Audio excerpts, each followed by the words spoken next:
Hi. If you were expecting Josh and you're thinking she looks nothing like Josh, all the people say you're right. My name is Rachel. I've been working with Josh since October. If you've ever even come across one of our posts in the last, I don't know, a couple months, even the e-blast, and you're like, that does not sound like something Josh would say. It's probably me. It is me. He jokes that I keep him young. That's pretty much why he has hired me. I actually think it's a total God thing. Josh was actually gonna do a video sharing our heart on this topic. It was International Women's Day. What does this mean for radio? What does this mean for our format and the artists that we promote? So we were just thinking, how do we have this conversation with you in radio? When you look at the top 50 right now, how many women are on there? Not very many.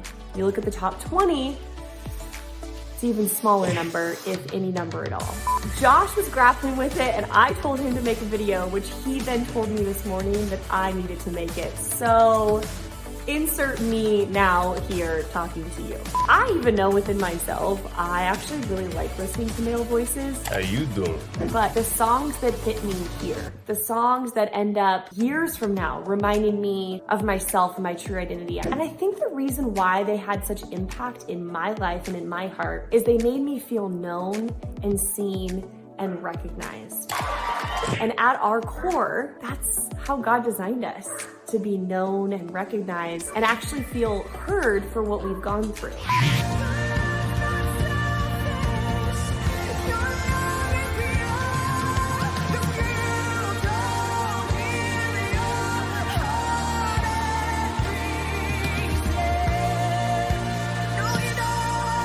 The reason why that matters and why Stephanie Gretzinger that was singing this song meant so much to me, and I can remember it to this day, is because I felt seen and known and recognized. I think that there's more going on to this whole picture. And I know that the research and the data and all the stats don't really line up. Well, our audience doesn't really like women vocalists. The Troy research doesn't really show that it researches well.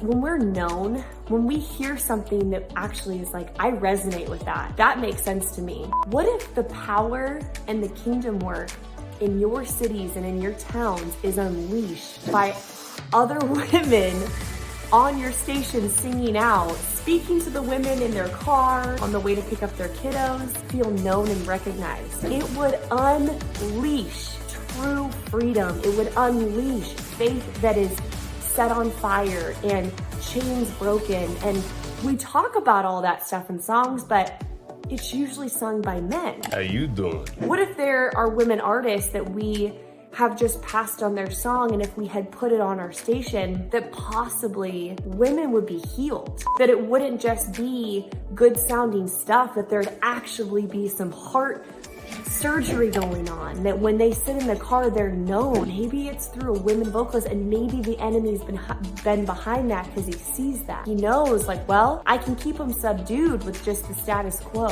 What would it look like if more female acts were on your station and it actually started to unleash in your city? That the power and the work of Jesus was able to unfold at, far greater percentages and lengths. Here's why I think that there's some solid ground on this, so stick with me. When I was 14 years old, my dad was diagnosed with stage 4 cancer. And at 14 years old, I learned how to be a caretaker. I would feed him through a tube out of his stomach. I learned how to patch up all of his wounds from radiation. I learned how to work an oxygen tank.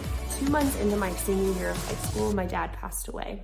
I needed him to make decisions on where to go to college and who I should date and all the really big stuff that even now I'm like, I wish he was here. Can I tell you why this all links together? When I hear of someone else that their dad is sick, when I hear of someone that just lost their dad to anything, that their dad passed away, when I hear of someone mourning the loss of their dad and they're years later and they're just still in grief. Something in my heart, because I've walked that out and I felt that and it's known to me. There's something in me that it hits me different. I feel like I know that person. I feel like I'm even heard when someone else comes along and say, that they've lost their dad and they're sharing, and I end up telling them like, me too, that happened to me. There are so many female testimonies in their stories and in their lyrics of incredible music that if we give it a chance, there's gonna be women in their cars saying me too. There are things in our life that we can only understand if we've also gone through it. And I think this is why this conversation and this topic matters.